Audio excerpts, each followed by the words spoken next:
अस्सलाम dear students. Pakistan Institute of Engineering and Applied Sciences यानी कि प्याज यूनिवर्सिटी इस्लामाबाद में फ़ाल 2021 के लिए एडमिशन्स को ओपन कर दिया गया है तमाम अंडर ग्रेजुएट, पोस्ट ग्रेजुएट और पीएचडी के प्रोग्राम्स के लिए।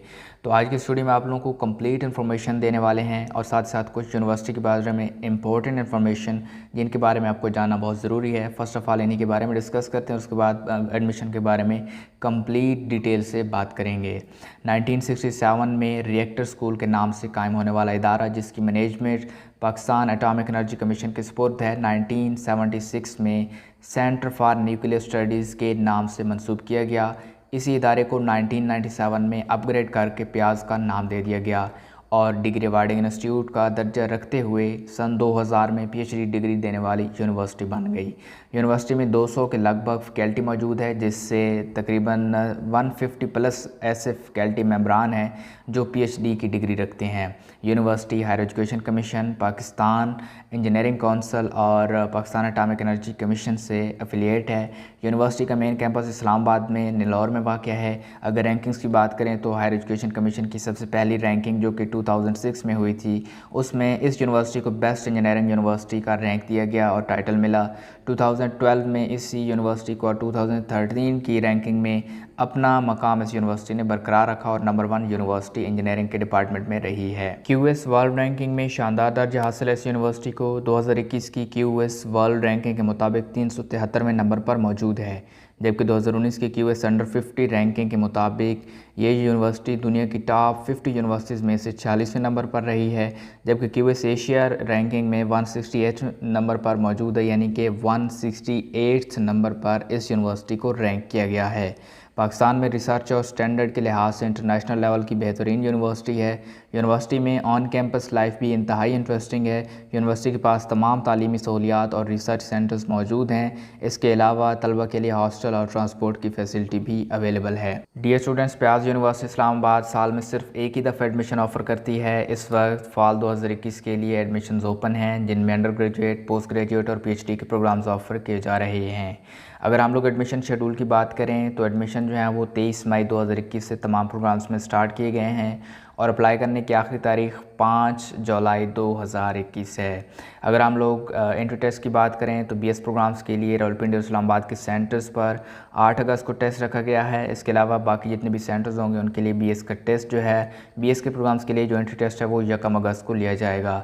इसके अलावा जो मेरिट लिस्ट है वो तकरीबन 2 हफ्तों के बाद, जो कि आपके रिज़ल्ट आने के बाद लग जाती है। तो चूँकि यूनिवर्सिटी एंट्री टेस्ट की बेस पर जो है ख़ुद ही स्टूडेंट्स को एडमिशन देती है, तो इसीलिए आप लोगों के जो एंट्री टेस्ट है उसके रिज़ल्ट आने के फ़ौरन बाद 2 हफ्तों के बाद आप लोगों की जो मेरिट लिस्टें हैं वो वेबसाइट के ऊपर डिस्प्ले कर दी जाती हैं। और आप लोगों की जो यूनिवर्सिटी की ज्वाइनिंग डेट है वो 13 सितंबर 2021 है बीएस के प्रोग्राम्स के लिए।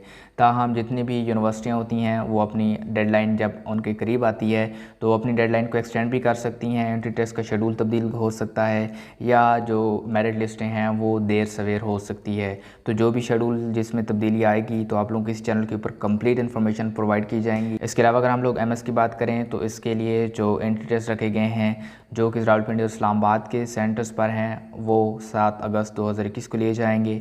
इसके अलावा जितने भी सेंटर्स होंगे उनको 31 जुलाई 2021 को लिया जाएगा।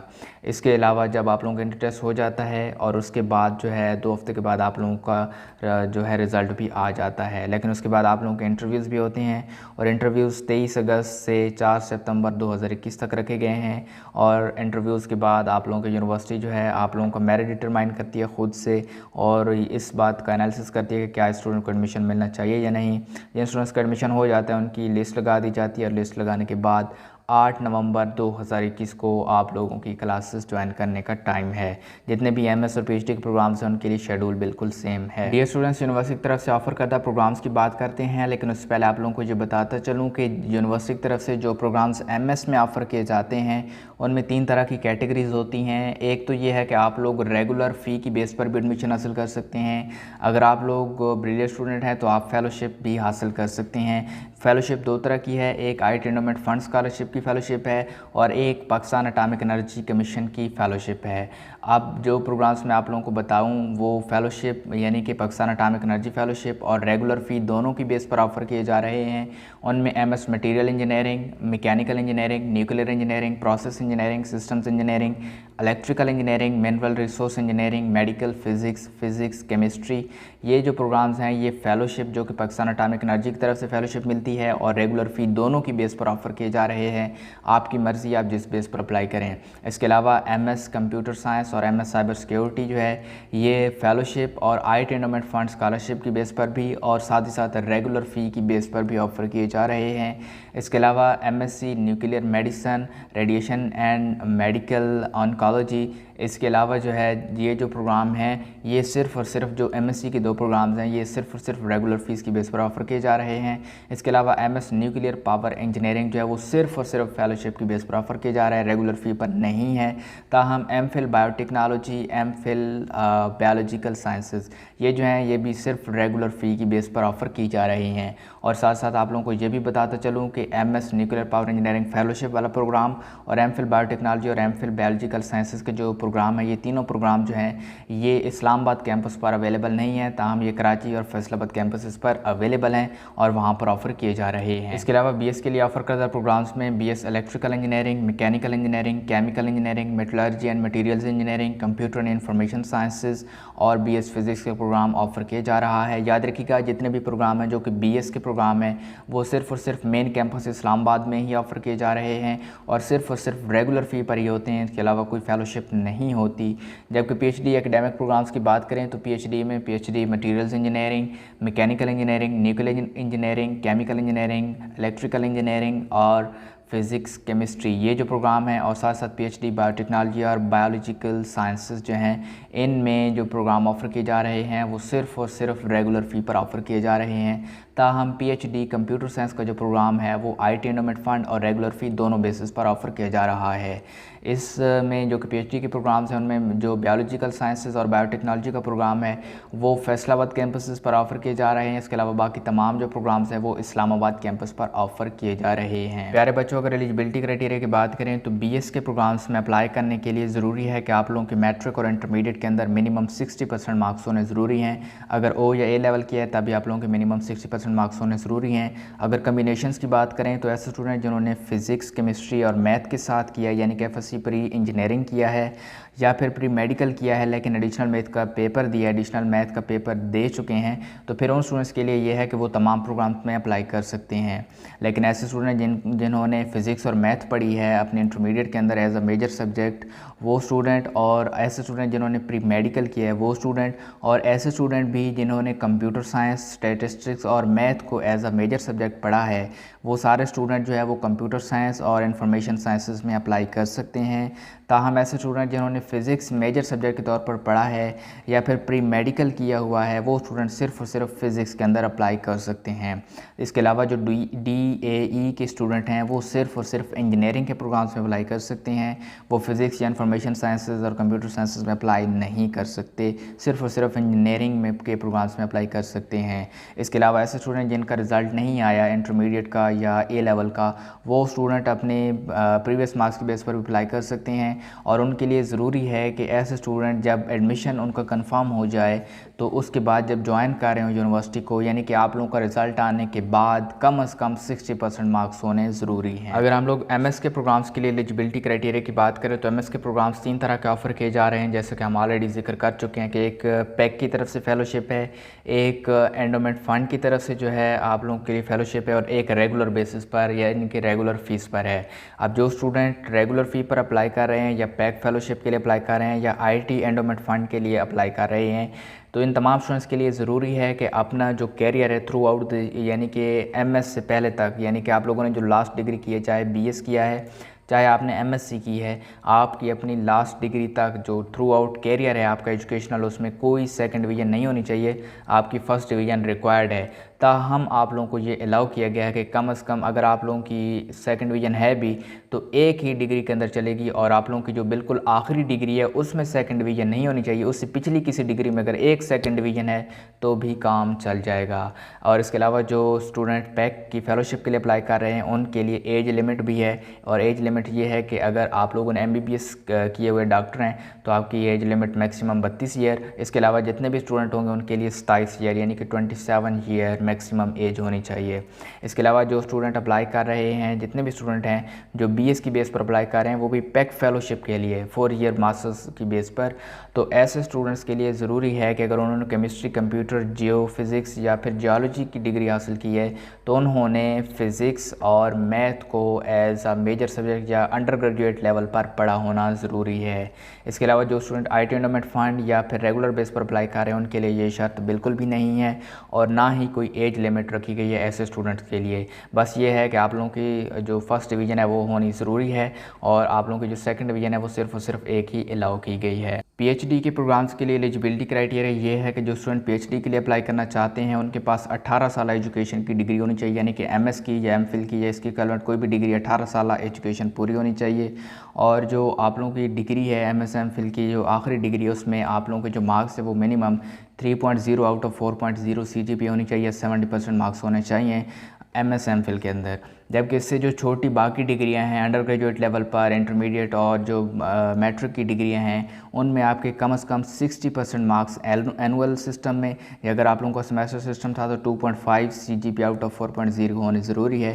ताहम ऐसे स्टूडेंट जिनके बैकग्राउंड में BSc 2 साल डिग्री की हुई है तो उन स्टूडेंट्स के लिए रियायत है, उनके 50% मार्क्स भी चल जाएंगे, 60% की बजाय 50% भी होंगे तो भी उनको बियर किया जाएगा। इसके अलावा जो जितने भी स्टूडेंट अप्लाई कर रहे हैं उनके लिए ज़रूरी है कि सब्जेक्ट GRE जो कि इंटरनेशनल लेवल का होना चाहिए, या फिर GAT टेस्ट जो कि सब्जेक्ट टेस्ट होता है NTS की तरफ से, वो होना चाहिए, दिए होना चाहिए।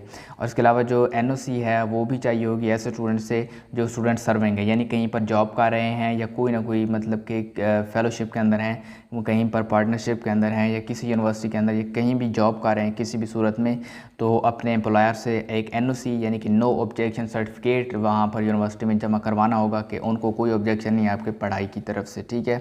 तो इसके अलावा जितने भी स्टूडेंट PhD के लिए अप्लाई कर रहे हैं उनको एक जो है डॉक्यूमेंट्स भी सेंड करने होंगे पार्सल की शक्ल में, जो कि आप लोगों को रजिस्ट्रार प्याज यूनिवर्सिटी इस्लामाबाद के जो एड्रेस है जो कि आप स्क्रीन के ऊपर मुलाहिजा कर सकते हैं, इस एड्रेस के ऊपर आप लोगों को अपने डॉक्यूमेंट्स जमा करवाने होंगे। डॉक्यूमेंट्स में एक एप्लीकेशन फॉर्म होगा अगर आप लोग ऑफलाइन अप्लाई कर रहे हैं, अगर आप लोग ऑनलाइन अप्लाई करेंगे तो फिर आप लोगों ने उन डॉक्यूमेंट्स में एप्लीकेशन फॉर्म को शुमार नहीं करना, वो ऑटोमेटिकली उनके पास पहुँच जाएगा। इसके अलावा जो है ओरिजिनल बैंक रिसिप्ट जो कि आप लोगों को 3500 रुपये की एक फ़ी पे करनी होती है, उसकी रसीद होनी चाहिए, ओरिजिनल रसीद। इसके अलावा जो है पासपोर्ट साइज़ फ़ोटोग्राफ होना चाहिए और टेस्टेड कापीज़ होनी चाहिए तमाम डॉक्यूमेंट्स की। ये सारी चीज़ें जो है आप लोगों को ये भी यूनिवर्सिटी में भेजनी होंगी, अदरवाइज़ आप लोगों का एडमिशन जो है वो कंसिडर नहीं किया जाएगा। BS स्टूडेंट्स अगर मेरिट फार्मूला और इंटर टेस्ट की बात करें तो BS के प्रोग्राम्स के लिए यूनिवर्सिटी की तरफ से मेरिट फार्मूला आप स्क्रीन के ऊपर मुलाहिजा कर सकते हैं, जिसमें 60% वेटेज प्याज के टेस्ट को दिया गया है, मैट्रिक को 15% और FSC या FSC पार्ट 1 को 25% दिया गया है जिन स्टूडेंट्स ने मैट्रिक और FSC किया है। जबकि अगर किसी स्टूडेंट ने O या A लेवल किया है तो उसका जो 40% वेटेज होगा वो उसका O लेवल का होगा, जो कि IBCC की तरफ से इक्विवेलेंस से उसको मिल जाएगी। जिन स्टूडेंट्स ने मैट्रिक और इंटरमीडिएट किया यानी कि FSC की हुई थी उनके लिए 25% FSC और 15% मैट्रिक होगा, जबकि जो O या A लेवल के स्टूडेंट हैं उनके लिए जो O लेवल है सिर्फ उसी का 40% ही कंसिडर किया जाएगा, A लेवल का उनसे नहीं मांगा गया। ताहम जो टेस्ट हैं ये जो कि BS के प्रोग्राम्स के लिए टेस्ट सब्जेक्ट्स हैं उनमें इंग्लिश कंप्रीहेंशन के क्वेश्चन होते हैं, मैथमेटिक्स या बायो के क्वेश्चन होते हैं, जो स्टूडेंट प्री मेडिकल के उनके बायो के होते हैं और प्री इंजीनियरिंग वालों के मैथ के होते हैं। इसके अलावा फिजिक्स के क्वेश्चन होते हैं और केमिस्ट्री या कंप्यूटर साइंस के होते हैं, जिन्होंने कंप्यूटर साइंस पढ़ा उनके कंप्यूटर साइंस के होते हैं, जिनके केमिस्ट्री है उनके केमिस्ट्री के क्वेश्चन होते हैं। इसके अलावा जो स्टूडेंट SAT के बेस पर अप्लाई करना चाहते हैं वो भी कर सकते हैं। SAT के बेस पर अप्लाई करने वालों के लिए ज़रूरी है कि मिनिमम जो स्कोर हैं SAT में वो 2000 होने चाहिए, ठीक है, ओवरऑल। और SAT 2 स्टाइल का टेस्ट होना चाहिए उनका, यानी कि SAT 2 का रिज़ल्ट आप लोगों ने जमा करवाना होगा और 3 सब्जेक्ट ज़रूरी हैं। इसके अलावा जो BS केमिकल, इलेक्ट्रिकल, मैकेनिकल और इसके अलावा जो मेटलर्जी एंड मटेरियल्स इंजीनियरिंग है, इन प्रोग्राम्स के लिए जो स्टूडेंट अप्लाई करना चाहते हैं उनके लिए ज़रूरी है कि उन्होंने जो टेस्ट दिया होना चाहिए वो फिज़िक्स, इसके अलावा मैथ भी लेवल 2 की होनी चाहिए और केमिस्ट्री, ये इन तीनों सब्जेक्ट में उन्होंने टेस्ट ज़रूर दिया होना चाहिए।